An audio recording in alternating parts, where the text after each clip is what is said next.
Welcome back, y'all. Welcome back. That's right, you guys. Welcome back to another episode of A Win is a Win.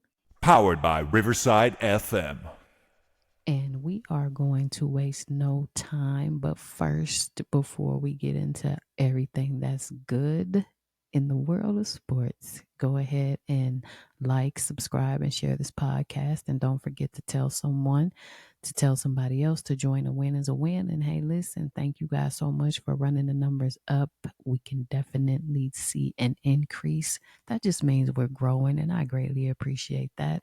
But don't forget to hit that subscribe button and that like button. Now, I know that's a bit of a commitment, but hey, guess what? It won't even cost you a thing. And while you're at it, go ahead and hit that notification bell so that you get the necessary notifications when a new episode drops. Well, the Olympics have officially kicked off, and the US wasted no time gathering up some hardware. So let's jump into this right now. Simone Biles has brought another, okay, excuse me, I'm going to say that, another gold medal home. That's right. But in the midst of all of that good that's happened, there seems to be a tad bit of drama underneath the surface, or at least some people are trying to make it out that way. But let's get into this right here. So Simone Biles and Team USA Gymnastics took home the gold, but they didn't forget their ex-teammate Michaela Skinner's comment about the current team.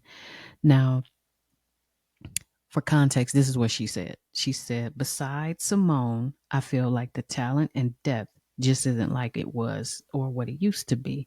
Just notice, obviously, a lot of girls don't work as hard. The girls just don't look like they have the work ethic. To which Simone Biles said in her Twitter after they won, lack of talent, lazy equals Olympic champions. So was that a clapback? Absolutely it was. And you know it was a clapback. I don't care what people are saying, but it was rightfully so because there isn't any lazy talent on this team, young lady. And I'm sorry, but we just took home the gold. And myself, multiple ones at that. Lots of drama surrounding that, you know, little banter back and forth. But nonetheless, the girls got on the floor, the girls got on the balance beams, and they took that hardware home. Shout out to the U.S. Olympic women's gymnastic teams. Something exciting, though, that took place this year in the Olympics is breaking. Yes, what am I talking about? Break dancing is an official Olympic sport. That's right. Now, breaking, otherwise known as breakdancing, it made its debut at the Paris Olympics this year. Now, for those who don't know or are unaware or have been living somewhere else, breaking is an urban dance style that originated in the Bronx around the 1970s. Now, it's characterized as acrobatic movements and stylistic footwork.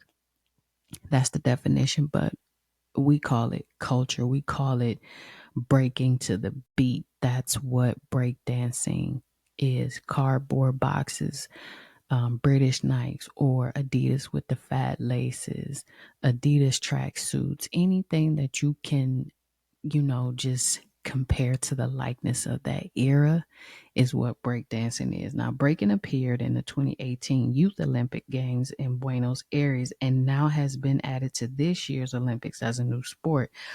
Now, here's how it works. 16 men and 16 women, referred to as B-boys and B-girls, compete in a round robin before the quarterfinals, semifinals, and the medal battles. Now, once a breaker finishes, their opponent starts their routine. Each battle is a one-on-one contest and best of three for approximately 1 minute. Now, breakers are scored by a panel of 9 judges based on 5 categories, which is musicality, vocabulary, originality, technique, and execution. Now, breaking will debut at the Lawn Concord. I think I said that right. On August 9th for the B girls and August 10th for the B boys. And you know what? For me, I'll say You know, breaking is the most valued, undervalued resource. You know, it takes like decades to master, and that's just even the basics. You know what I mean? That's just scratching the surface. And the level of performance, the flow, the athleticism, the artistry is truly unmatched. And cultural language on the platform of a sport will inspire so many people, in my opinion, and change the paradigm. You just hold on to your seat and wait for that. Now check this out. Nigerian boxer Cynthia Ogunse Milore. I know I probably botched that up, but I'm sorry. That is a hard last name to pronounce. Anyhow, she's out of the Paris Olympics after a failed drug test. Now, she's been, I guess you could say, suspended for violating the anti-doping rule. Now, a sample collected from the boxer has returned as an adverse analytic finding, for the specified prohibited substance formosacide, basically Lasix. Okay, and um, furosemide is classified as a diuretic and masking agent by the World Anti-Doping Agency, which basically we call WADA. And I have my feelings about Lasix. Some people use it to make weight. Um, and then there are some people who misuse it. Nonetheless, it is a rule, and the rule was broken, and then people are, up in arms. They are mad. They are pissed off because this happened. But at the same time, boxers are given the rules and what you can and cannot take. And unfortunately for her, that disqualified her. So the sample was collected in Paris on Thursday, a day before the Olympics opening ceremony, and reported by WADA accredited laboratory on Saturday. That's unfortunate, but hey, sometimes lessons have to be learned in the most difficult manner. So perhaps next year, for whatever reason, she needed to do it. Like I said, some boxers do it to make weight. Perhaps, that won't happen again. South Sudan is the youngest country in the world, and they won their first ever Olympic basketball game. Now, there's a lot to be said about these young men and the nature of their country and how they play as opposed to their opponents, in America. So, South Sudan officially declared their independence after decades of civil war just 13 years ago. Still, despite being the youngest country in the world, they're showing up in big ways, playing in the first Olympics ever, qualifying as Africa's top finisher in the World Cup last year. Now, as the Paris Olympics kicked off this weekend, South Sudan athletes ensured that they would not be forgotten, securing the country's first ever Olympic basketball game victory against Puerto Rico. Now, fans cheered and waved the nation's flag as players came to basically show out. They came up, they came to play, and they basically are saying that we are here. Don't count us out. We are here and we are serious, and we go through a lot more to train, a lot more to be prepared for, the Olympics. This is a huge platform. So some of the players got together and did an interview, and they're basically saying, to sum it up, that they're not a secret anymore. And that's what their coach, Ivy, said after the Olympic victory. South Sudan won 90-79 and are set to play against Team USA, which is coming up later this week. I believe it's Tuesday, if I'm not mistaken. So for more context on this team, is very interesting. Now, Luau Deng has been funding South Sudan basketball out of his own pocket for the last 4 years. And he was quoted to be saying, "We don't have the pleasure of having a gymnasium. They don't have dorms and other facilities." Now, Luau Deng has been funding this thing for years out of his own pocket. That's, listen, we hear about celebrities and some of the things that they have done. Hats off to them.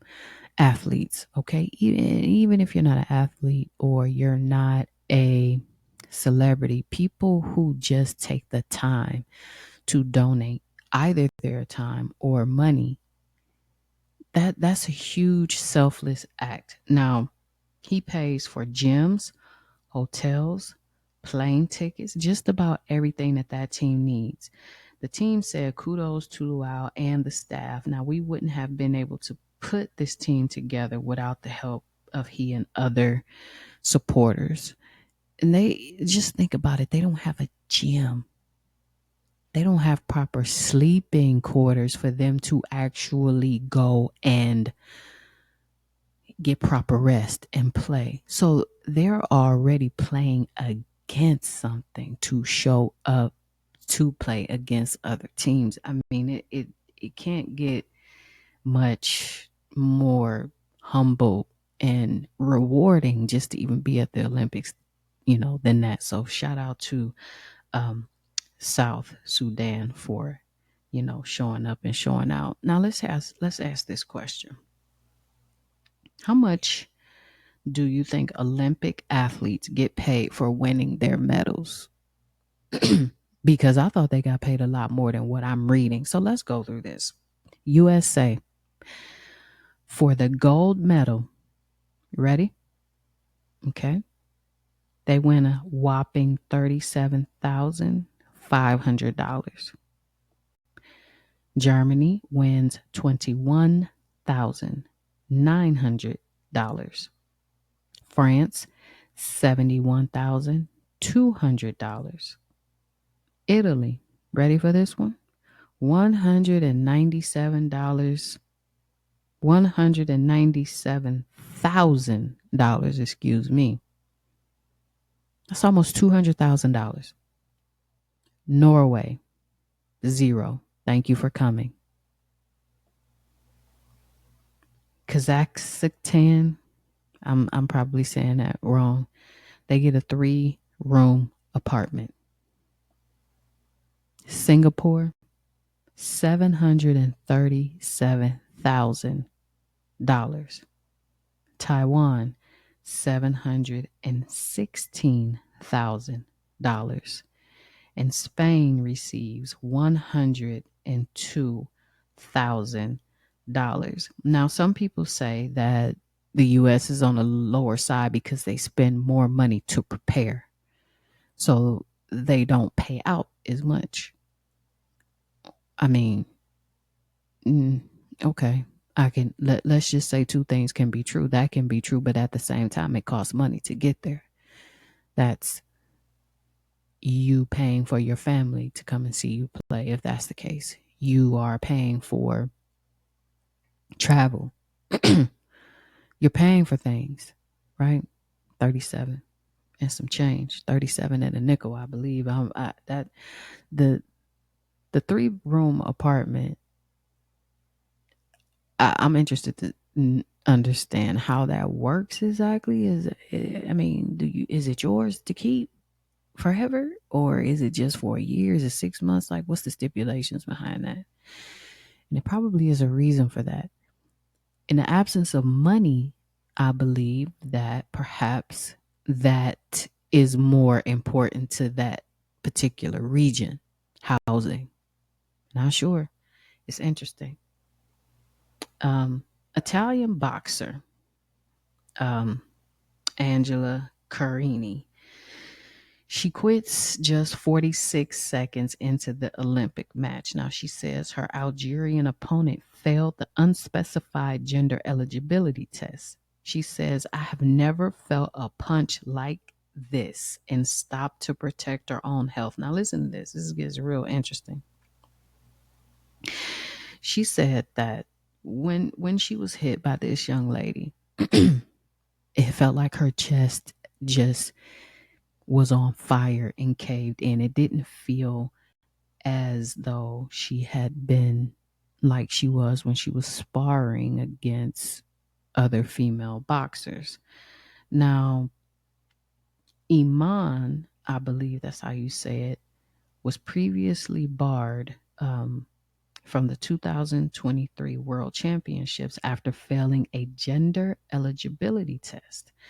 Now, after taking a series of powerful jabs, Angela raised her hand in all seriousness to stop the fight. She told her coach that she was unable to continue. Now, she said, "She's too strong. I cannot do this." She broke down in tears while being questioned by reporters. She apologized to her country for only making it 46 seconds. She says she's worked very hard for that moment and was disappointed that she ended it so quickly. Now, prior to the fight, here's some more information. Italian officials publicly questioned the fairness of the IOC allowing Iman Khalif, I hope I'm saying that right, to fight. Now, many people pressured Angela not to go through with the fight, but her coach, Emmanuel Rossini, told her, "Don't go, don't go, please don't go. She's a man. It's dangerous for you." Now, a boxing organization ruled that Iman had an quote unquote elevated testosterone level, according to reports obtained by TMZ. Now, she has XY chromosomes, whereas women typically have two X chromosomes. Now, what does that sound like to y'all? Mm-hmm. Yep. That's a man. She was in there fighting a man. And, you know, shame on the IOC for even letting this fight happen. Okay. And this is gonna go very deep down the rabbit hole of gender equality and can transgenders play in sports of the opposite sex just because they seem to classify themselves as that. And this is the problem. And I say this very cautiously. You can choose whatever you like. Personally, that feels good to you, in my opinion. If you are born a man and you feel like you're a woman, then far be it from me or far be it from anybody else to tell you how you personally feel. But when that then turns into you putting that onto someone else, meaning you want to enter a woman's league because you feel like you're a woman, but your body structure, your muscle mass, your strength is that of who you are, which is a 6'7" man, 250 pounds of muscle.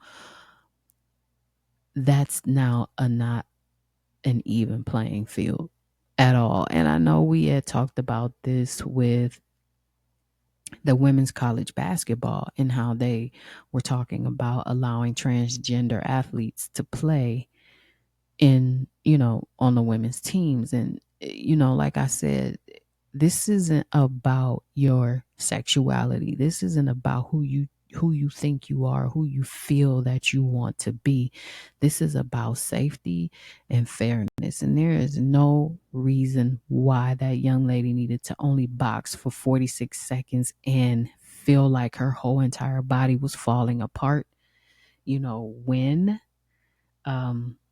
she was hit. That just that has to hurt. You know what I mean? That literally has to just take all the momentum out of you and all of the preparation and the long nights and long days that it took you to get to the Olympics. And the IOC just didn't make the right call, in my opinion. Jump in the chat. Let me know what you think about that. Bron and KD are the first duo to each have 20 points in the opening game at Olympics in USA men's basketball history. Now, LeBron had 21 points, 7 rebounds, and 9 assists. KD had 23 points, 8 of 9 field goals, and 5 of 5 three-pointers. Now, Bron said to have KD on my side is a treat for sure with their W against Serbia. And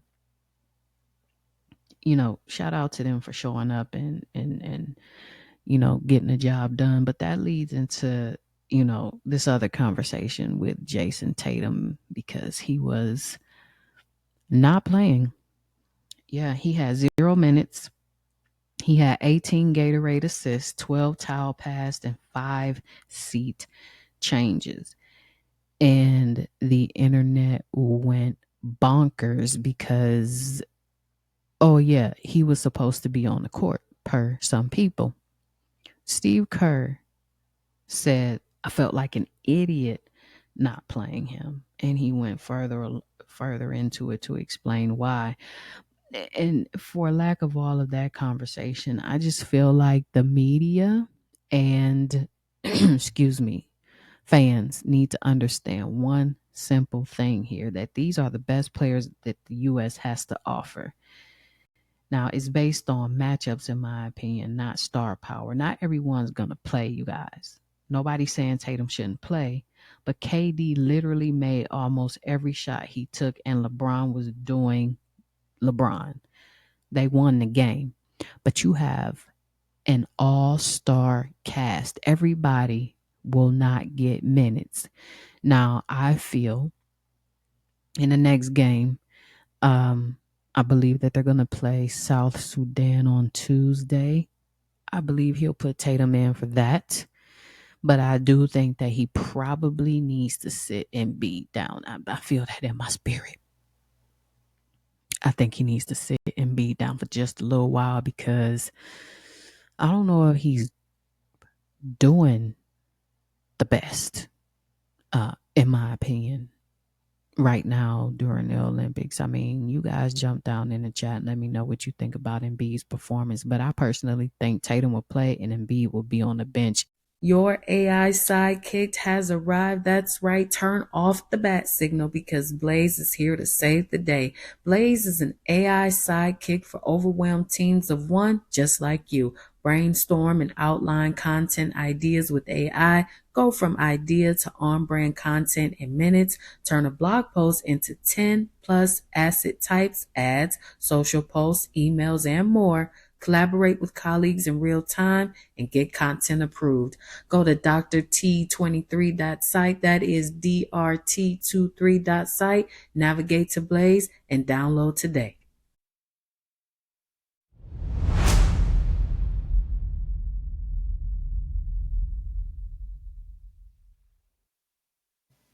NFL season is around the corner. Lots of chatter leading up to the preseason. So let's start here.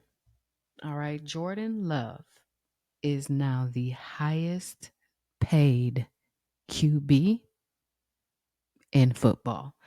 Yep. Jordan Love and the Packers have agreed to a 4-year, $220 million contract that makes him the highest paid QB in NFL history. Now he also gets a record 75 million. Listen, 75 million signing bonus. Plus, I'm not done. 155 million in new full guarantees. Now, the internet went bananas. But here's the thing: once that contract came out, think about it. Before Jordan Love, we had the conversation about Kirk Cousins being the highest paid and only, you know, at best, a good regular season QB. Now we jump over to Jordan Love, and what has he done? Some people may say, okay, let's not hear anything about him being overpaid because he's the future of Green Bay. Now, that could be true, but what has he done to warrant a contract of that nature? We saw what they did last year, but that was just last year. Now they could be trying to set themselves up, but then here you're talking, listening to a Cleveland Brown fan who has Deshaun Watson. See what I'm saying here? it it's almost like a ping pong. I get the most money. Nope. I got the most money. No, you get the money. Nope. We got the money. It's just whoever the market resets every 30 days at this point. And for what? What reason? Because you have the money to throw around? No. No, I'm it's old now. It's not even anything to be in awe of or like, oh my God, this person got that and that person got this. It's just like, okay, all right. So what else is going on at this point? But he walks away right now as the highest paid QB in NFL history. So obviously, right? We want to take a look at something now. Again, you guys know that I am not a fan of all these lists that come out. But hey, they're out and let's discuss them. What do we have again, y'all? Yes, we have another list. Like it's like the Undertaker's coming. Another list. But here we go. All right. So let's take a look at the highest paid QBs and their average per year. All right. So at the top, we got Trevor Lawrence at 55 million a year. Under him is now Jordan Love. And then we got Burrow at 55. So you got Lawrence, Love, and Burrow all at 55. Now let's go to Tua and Golf. Well, actually, Tua is at 53.1 million a year. And then Golf, he's at 53 million a year. So they're in that 53 neighborhood. And then you got Justin Herbert and Lamar Jackson. They're in the 52 million category, with Herbert being at 52.5 and Lamar Jackson at 52. And you get to Jalen Hurts, who's at 51 million. And you have Murray and Deshaun Watson sitting at 46, Murray at 46.1, and then you have Deshaun at 46 million for what? Deshaun, what have you done? Okay, to like all the picks we gave up, all the money that we're paying you. I mean, moving along, Patrick Mahomes and Cousins are sitting at 45 million a year. Josh Allen is at 43 million a year. Daniel Jones, Dak Prescott, and Matthew Stafford are all at 40 million a year. All right, so here we go, right? We know that the Cowboys are on the clock with Dak Prescott. So what do you guys think is going to happen? Do you think that Stephen Jones is going to come up off some money and pay Dak to be their future QB, or are they going to keep with this standoff and let him play out his year and have him go somewhere else the next year? Because what I see is that the next person up is going to reset the market again. And here we go in another 30 days or during preseason, we're going to be talking about what? Oh, this person is now the highest paid. It's like, come on, guys. After a while, these conversations get completely old. And I, for one, I get tired of hearing about it all the time. Dan Orlovsky. Yep, Dan Orlovsky. He runs, the one that ran straight through the end zone and just kept going. Okay, I'm gonna leave him alone. But anyway, he has a lot on his mind about the Cowboys. He has some words, so let's take a listen to what he had to say. Put the Cowboys at 8th in the conference right now, out of the playoff. With him on the team. He's on the football team. They're the 8th best team. 8th best team. Wow. If he's not on the football team, I'd have him as bottom 3 in the conference because of some of the departures. Here's the truth about the Cowboys. They're content on mediocrity. They'd rather be relevant than remembered. If I asked all you guys, and by now we should know the answer, Where do the Dallas Cowboys rank in cash spent this offseason? Where are they in the NFL? Yeah, at the very bottom. Okay, where are they in cash spent for next year, projected wise, in the NFL? The very bottom. They don't spend money. Last, where are they in 2026 cash spent? Ranked last. They don't want to spend money right now. The Cowboys, who are the most valued organization in all of North American sports, are the cheapest organization as of now in all of North American sports. He had a lot to say, y'all. He had a whole mouthful to say. But here's the thing.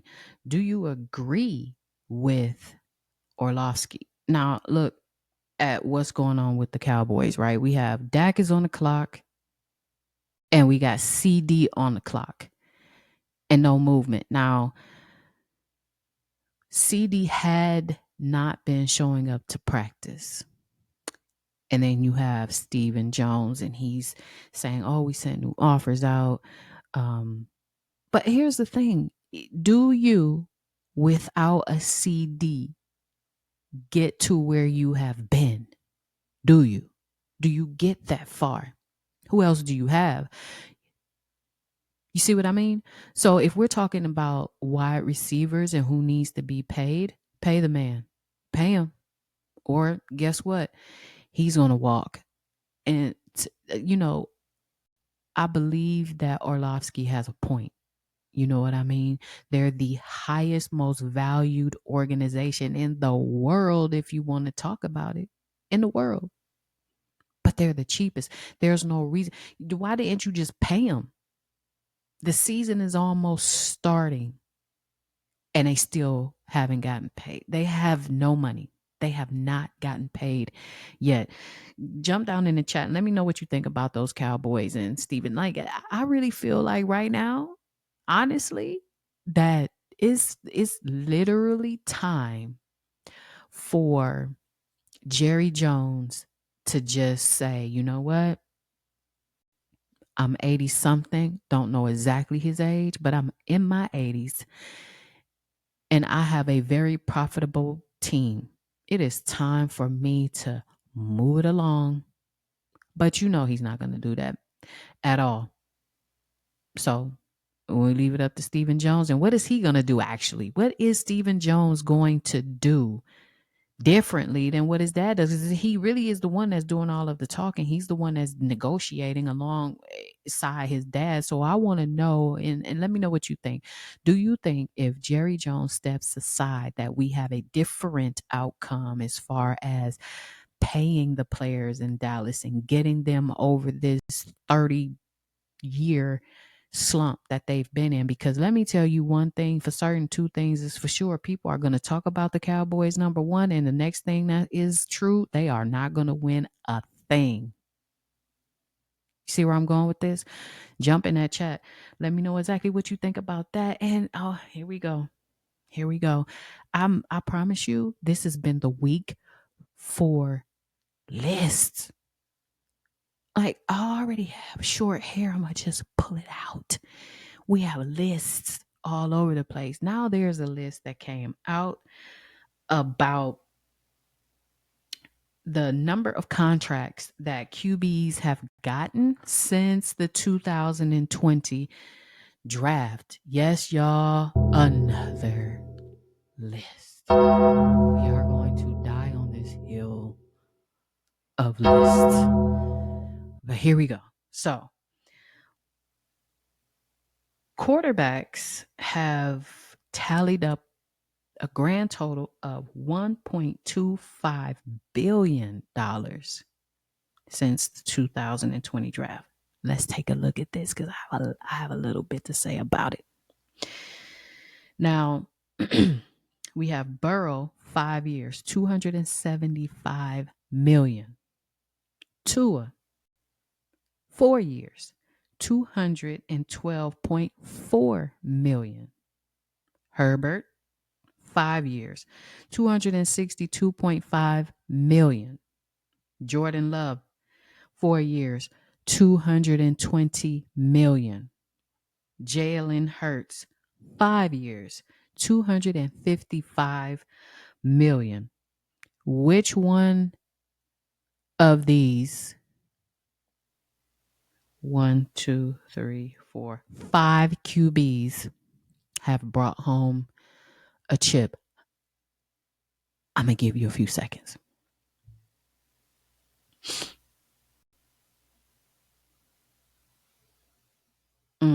None of them. None of the 5. $1.25 billion? Not a chip between one of them since 2020. So let me ask this question. Feel free, jump in the chat, jump in the comments, let me know. Which one of these QBs do you think will be the first one to, out of this class, get the chip? I'm curious. Because I don't know. Joe, let's look at it, okay, for a second. All right. Burrow hurt. Tua can't, he acts like he can't play anywhere other than the southern region of the United States. Okay. Put him in the cold, everything. It just doesn't work for him. Justin Herbert, okay, what happened? He bit the thumb or something, came disconnected, and it's just been nothing. Not that he's not good, but it's flat. Jordan Love, nothing. He was up under ayahuasca and he went to the Jets. Okay. So he just came out last year and made a little bit of noise. Still waiting to see what he can do in the long term. Jalen Hurts, I don't know what happened. I don't know if he was going through something last year or whatever the case may be. Wasn't the same person that we saw the year before. So who do you think? Because I don't know out of this list right here. I don't have an answer at all. All right. Lawrence Taylor. Okay. Lawrence Taylor. Now, you know that if you get into some mess, it is your responsibility to be sure that you are compliant in all areas of that mess. And what am I talking about? Okay, so he was arrested in Florida this past Wednesday for failing to report residence change as a sex offender. Now, LT,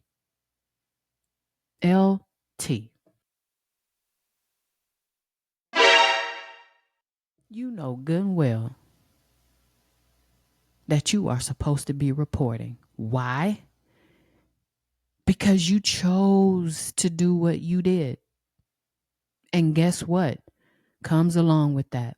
Being compliant, letting people know where your nasty behind is living so that people know that you are in the neighborhood. More importantly, so the police know. Now, some people are saying, "Oh, he paid his dues. We shouldn't be hard on him like that." And we are no. We are not gonna salt and pepper and pick and choose who gets it and who doesn't. Because if you are a sex offender, if you are a pedophile, if you are anything in that realm, you need to be reporting. Okay? It doesn't make you any different than the person who is not a celebrity, who's not an athlete, who's just a Joe Schmo, who's just as weird as you. So, okay, LT, you needed to be reported. And so if you didn't, you need to be in jail. Period. It burns my britches sometimes, grinds my gears when people just feel like they don't have to do. And then guess what? When the consequences come, then what? You have people who want to justify. No, he needed to be reported. And if he didn't report, then go have a bologna and cheese sandwich in that jail cell until you get your paperwork right and they let you go home. Let's jump over into the NBA. Now, Tyus Jones joins West Coast contender with a significant need at point guard, giving him a chance to impact and return to a more financially flush market next summer. Now, a sizable, he's going to the Phoenix Suns, and a sizable addition as such. Now, Jones had an assist to turnover ratio of 7.35 last season, the highest of any player in a season since individual turnovers were first tracked between 1977 and 1978. Now, in that span, excuse me, Jones has had 3 of the highest marks in the season at 7.04 and 21 and 22, and then 6.96 in 18. And he was quoted by saying, "The chance to play for the Phoenix Suns made the most sense on a lot of levels to me and his family."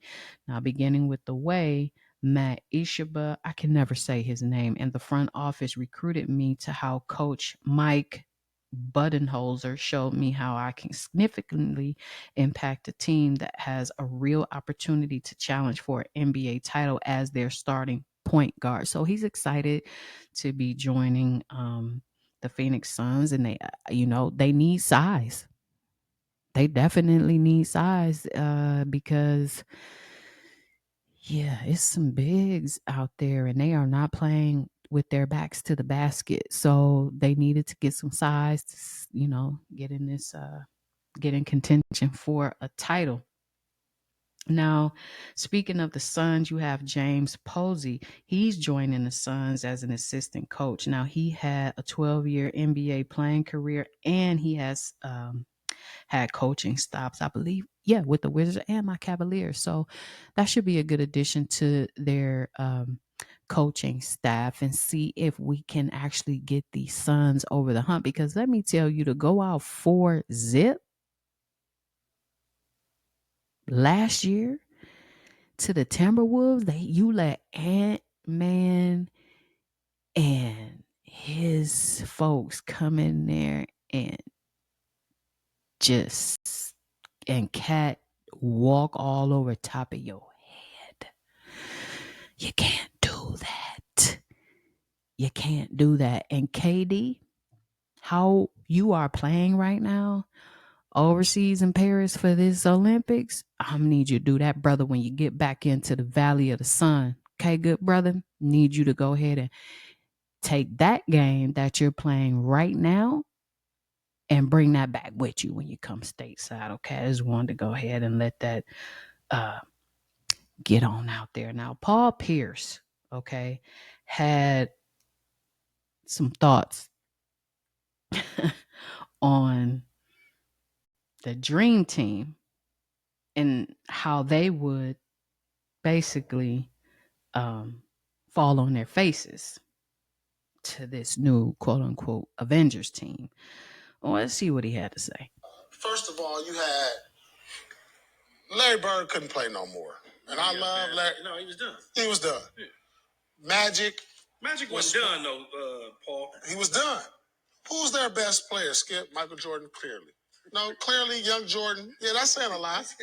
That's saying a lot. Yeah, that is saying a lot. 29. But he wasn't even their best player in the Olympics. Now, talking about Jordan is going to make Skip this mad. Year would dominate that team. Like, who's going to guard LeBron? First of all, the style of play would have been too much for this Dream Team. They couldn't shoot the three. And then you want to talk that who they had down low. You had David Robinson, Patrick Ewing, and Charles Barkley. We could counter that with Embiid, AD, and Bam. I mean, pretty formidable defensive lineup against them. Who's going to guard LeBron? Charles Barkley? Scottie Pippen. Okay, Scottie Pippen. Okay, who's going to guard Steph Curry? John Stockton? He didn't play very much. Well, Michael Jordan going to run? You know what? Michael might take that. All right, so now, who got Kevin Durant, the X factor in all of this? I just think the style of play. There's just too many different matchups that they just can't. Jordan can't guard everybody. So that led to some deep conversation, especially on Instagram on Undisputed's page, and people took Paul through ringer for his thoughts. Now, if you look at a lot of the matchups in his conversation and what he's saying. I'm thinking this, and this is just my opinion. And the chat is always open and the comments. So please get down there and discuss this. But here's my thought. Now you got the bigs on the dream team, right? Let's look at them. It was Ewing, Robinson, Karl Malone, and Barkley. Embiid, okay? Follow me now. AD and Bam would foul out easily. Easily. And, to some people, Paul was spot on.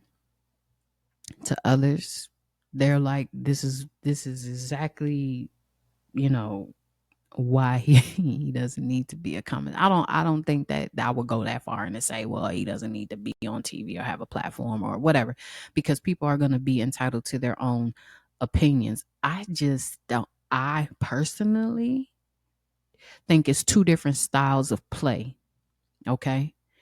Right now, we're dealing with a league that is shoot your eyes out from every aspect of the court. I mean, listen, you got Embiid shooting threes. AD is in Paris shooting threes and styling like that's what he's supposed to be doing.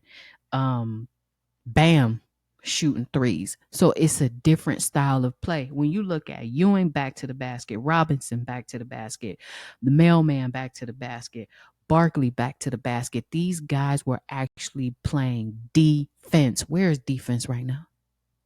Where's defense? Okay. All right. I just wanted to see if we are all on the same page. I don't see defense right now. So I just think in his argument, it's two different styles of play. Two totally different styles of play. Jump down in the chat. Let me know what you think. Listen, Showtime. Shohei Ohtani shows out again. Again, it's like this man cannot be stopped. I think he's at 30 home runs right now. 30. Listen, I want y'all to listen to this ball crack that he hit and listen to how far he hit it. Check this out. Ohtani, right field, forget about it. A massive shot. Wow. 473 feet. Insane. You hear me? He's an enigma on his own. Who is like right now, currently, hands down, he walks up there. It's just like a finesse of somebody hitting a golf stroke. That's how easy he's over 437 feet. That ball was going at almost 100 miles. I mean, come on now, the speed of that pitch, and as far as he hit it, he is showing out. And okay, some people want to take the credit away and say he shouldn't be playing because of all of the gambling scandal. Okay, but that has nothing to do with what's going on right now. Did you hear that ball cracked it and just at the bat? He didn't even look to see if it was gone. Go watch the clip on YouTube. Okay, the man didn't even wait to see if it was gone. He knew it. By the sound of his bat to that ball, he walked basically the first, jogged the rest of the way. Didn't even stop to look and see if anybody was going to catch it. He said somebody in the parking lot across the street over there by where they having the tailgate at the hot dog truck, just the little hot dog cart, they're going to catch that ball. And I'm just going to set my bat down and I'm going to go ahead and get these 3 bases and get to home. I'll let y'all deal with that. That's how confident that man was when he hit that ball. Crazy. And, for all of the stuff that he's been through and all of the things that people try to bring up negative to deter away from you know what he's actually doing, shame on you. Let the process work. Let's enjoy what this man is doing. If you are a fan of baseball, enjoy that, enjoy the sport. But to try to overshadow his accomplishments right now to what he has had to endure the past few months with all of this betting scandal, okay, if it comes out later, it comes out later. Are you tired of overpriced groceries and limited options at the supermarket? Because I know I am. Well, try Misfit Marketplace, where every box is packed with delicious organic produce at up to 40% off retail prices. That's right. You get your fresh fruits to colorful veggies. Misfit Marketplace delivers quality ingredients straight to your door. Visit misfitmarket.com and use code POD20, that is POD20, to get 20% off your first order, and tell them that Dr. T sent you. Eat well, save money, and join the Misfit movement today. All right, it is time for Gone Now. And let me tell you, I have it stacked up this week. Yes, I have had enough of the nonsense, of the shenanigans. And this week, it is some people who decided to do some cringe worthy activities and say some of the craziest things that you could even imagine out of their mouths. And I'm not going to hold back. I'm going to get started right here, right off the top, with Megan the Stallion. Miss Ma'am, you were to perform at a rally in Georgia for Kamala Harris. Okay. Let me just preface this with saying this isn't about who you're voting for: Trump, Kamala, Joe Schmo, whoever, in the partridge in the, it doesn't make a difference. This is not what this is about. This is about common sense and things that are just cringy and don't need to be done, period. Know your audience and know your time and place. Now, she was invited to speak, and perform at Kamala Harris's. And here's the performance details, right? Now, she performed on a high energy set, including some of her, popular songs. However, the her quote is Harris, hotties for Harris. However it is that you want to get the young people's lingo to get them to vote should not have included you on stage twerking at all. It shouldn't have included your dancers trying to drop it like it's hot and pop them things in cardigans at a presidential rally. Unacceptable. Unacceptable. I mean, imagine this. Imagine representing a black woman at a presidential event. Okay. Y'all can argue about Kamala's ethnicity. Is she Indian? Is she black? Listen, her daddy is black from Jamaica. Her mom is Indian. She's black. All right, let's just get that out the way for all the particulars. And if you feel like having that conversation further, jump in the chat. We can definitely have it. However, that is not the point. The point is this: imagine being invited to that and representing a black woman at a presidential event, and your only instinct is to start twerking. You have got to be kidding me. You have I thought it was a joke. My IG DMs blowing up like crazy. Did you see that? Did you see that? Here's the video. Here's the. You have got. Are you serious? What? Oh no. We do not do that. And in some way, shape, form, or fashion, I know that in the process of her doing that, something I would hope, you guys, that something in her soul and in her spirit said, mid twerk, no, this isn't right. Oh no, but you kept going. You kept it going. Go on now, Megan. Go on. Leave that for your concerts. Leave that for your tours. Leave that for the music videos and the hotties and whatever. There's a time and place. You have a specific audience for that, and that's cool. Now, some people felt like it was okay. Some people actually said, I wish I could get down there and twerk and all of that stuff. But think about the presentation of what that represents, okay? Let's break this down. Black women are already looked in at a certain light. We are already looked as being ignorant. We are already looked as being uneducated. We are already looked at as being ghetto. And so with those uncharacteristic ideologies, because I don't believe in any of them, be it that I am a Black woman, very educated, I may say. We don't want to give them a reason to have a more in-depth conversation, to feel like what they are already saying about us is valid by doing that.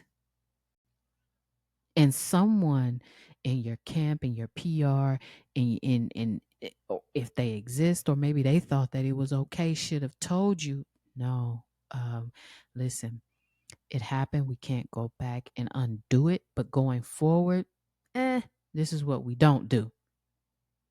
Tiffany Haddish. You know, I don't listen. Sometimes people have platforms, you guys. I have a podcast platform, and I do the best that I can to deliver the best content that I can every week. However, some people don't necessarily use their better judgment when jumping on a platform and expressing themselves. Here's what I mean. Tiffany Haddish, okay, took a trip over to Africa. And specifically, she went to Zimbabwe. All right. And for me, I found that she's always at the center of some controversy because she cannot stop running her mouth. I mean, we all know what she says. She ready. Okay, well, yeah, we know. She's always ready for something. And it ends up being an epic fail every single time she opens her mouth and tries to go in on certain topics. So listen, this is what she did. She visited Zimbabwe, and she specifically went to a supermarket to visit. And she couldn't believe that they actually had supermarkets in Africa. Yeah, I'll let that sit with y'all for a minute. She couldn't gather herself to believe that there was actually a fully stocked, fully functional with groceries that oh my God, that's available to them in the supermarket, y'all. Just listen to what she's saying. I mean, just listen to this. Sugar cane, and it is fire. They got the dates on deck. How much are these? $67. Wait a minute. The price is different. It do look like it's expensive. Look at this grocery store. It's huge. It's absolutely humongous. In Africa, baby. Yeah. Believe it. No, I'm not gonna play the whole entire clip because it just kept going on and on and on and on. And for me, it brings up a couple of feelings, be it that my family, excuse me, on both sides, my father South African and my mother's side Nigerian. Although we're in America, that's my roots. Okay. Go to African Ancestry if you want to know what your African ancestry is. And, I've dug deep, deep, deep, but it brings some feelings to myself. Imagine this. You are in another entire country, and you are so blinded and jaded by what you have been fed in America that you don't even think that these people have toothpaste, toothbrushes, fruits, vegetables, meats, produce, milk, juice, water, plates. She further along in the video goes in probably another whole 2 minutes later and was astounded that they actually had silverware in the store, plates, cups, deodorant, shampoo, lotion. You have got to be kidding me. It makes Americans, and it's specifically Black Americans, because you are a Black woman over. And here's the thing, she's Eritrean. Her father is from Eritrea. So you, more than anybody, should know. You specifically wore your Eritrean outfit to one of the award shows so that you can be proud of your culture. And then you turn around and do that. When I tell you that the diaspora of Africa showed no mercy on her, and I didn't even feel bad about it. This is what she had to say. She said, I am an American, a Black one at that, and was told for years that people are starving in Africa, and showed pictures, you guys are ready for this, with babies with flies on them. The comedian further elaborated that she had been told crazy stories about constant warfare in Africa, and that her trip to Zimbabwe had opened her eyes to the truth. I thought I would share it because I know people in the U.S. believe that Africans don't have anything. That is not the pretense of your video, ma'am. That is not the context in which you were speaking in your video. Now, to me, it seems like an incident like this will reignite the discussions about the importance of cultural awareness. It also has highlighted the responsibility of public figures to educate themselves before making broad statements about other countries and cultures. And, like I said, despite her Eritrean heritage, she just completely displayed a lack of knowledge about the diversity and development across the entire African continent. And be clear to those people who continue to call Africa a country, it is not. Africa is a continent. Okay? It's a continent. Now, listen, how would you feel if you were in mid game baseball and you find out during the game that you've been traded during the game? Well, yep, it's not just something that could happen. This actually did happen. Now, Christopher Morrow was traded to the Rays in the middle of a Cubs game against the Royals. He found out in the dugout and had to immediately leave in the middle of the game. In the middle of the game. That is, how can I put this? That has to be one of the most unprofessional things that I've ever seen, to trade a player in the middle of a game, y'all. Jump in the chat. Let me know what you think about that. I'm going to finish off. Gone now. Okay? To the Cubs. Gone.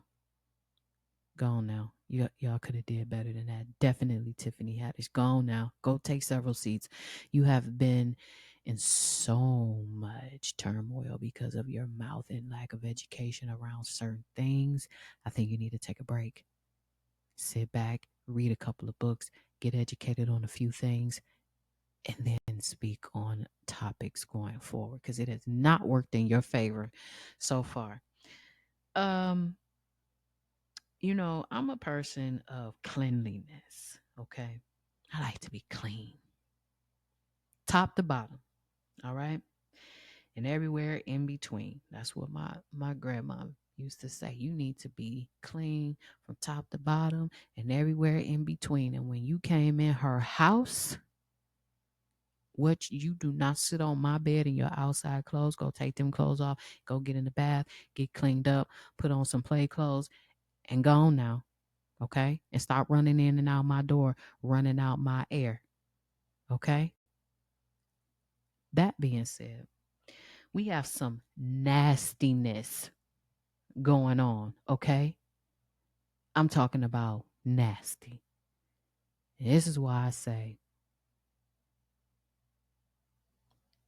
athletes and celebrities are just regular folks. Let's look at this. Now, Mac Hollins, to me, he's always been a little odd, but this right here is just it takes the cake. Okay. So, did you know that the wide receiver one doesn't wear shoes? Okay. He doesn't believe in using eating utensils when he eats. That's fine because in certain cultures that happens. But the latter part of it is you don't like to wash your hands after you eat. You okay? All right. Along the lines of that, he says he hasn't eaten vegetables or fruits in 3 years. This is what he said, y'all. I think shoes are a tool, and people have made them part of their body. Let's stop right there.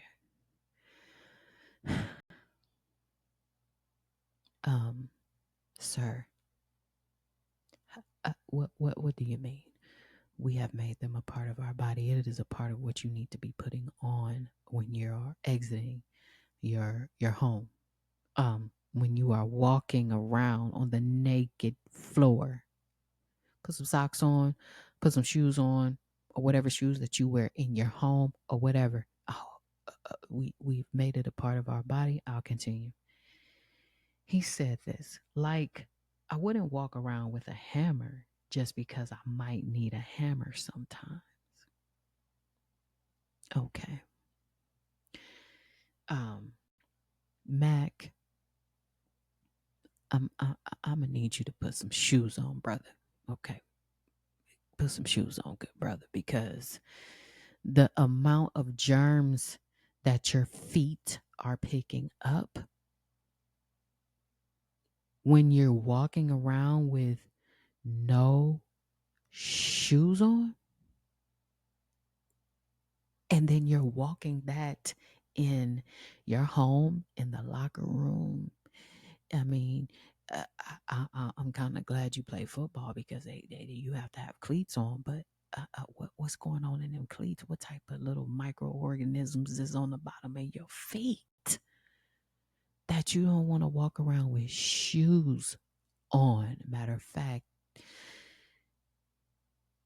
I feel like the smell would be even worse.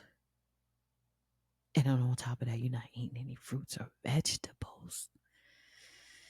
What's going on inside of all of that? Go on now. Put some shoes on your feet. That's nasty. Okay? And what is the hammer? I may I wouldn't walk around with a hammer because I just might need a hammer. Are you dumb? Listen, I am sick of people trying to take mess and make it make sense. That does not make any sense no more than you not having those shoes on, those funky toes of yours. Put some shoes on and gone now. That is enough, okay, of the nonsense. Stop trying to make your crazy make sense to everybody else, Okay. And then you get mad because people are in the comments and they're saying that's not clean. That is unsanitary and this, that, and the other. Okay, fine. If that's what you do, then do that. But don't come at people all in the comments and saying, like, okay, well, we've just made it a part of our bodies. Really? Really? So let's just say you have a game and you're playing in Phoenix. It is 109 degrees. So you just gonna walk around the city if you got a game with no shoes on, feet but melted, stuck to the concrete. Are you kidding me? Nasty. Gone now, because nobody wants to hear that. And furthermore, why did you even feel that you needed to share that information? Mac, put some shoes on, okay? This is Dr. T over here. At a win is a win. Go put some shoes on your feet, okay? All right. And in the meantime, go on now and stay away from people. And please, I hope you wash your feet.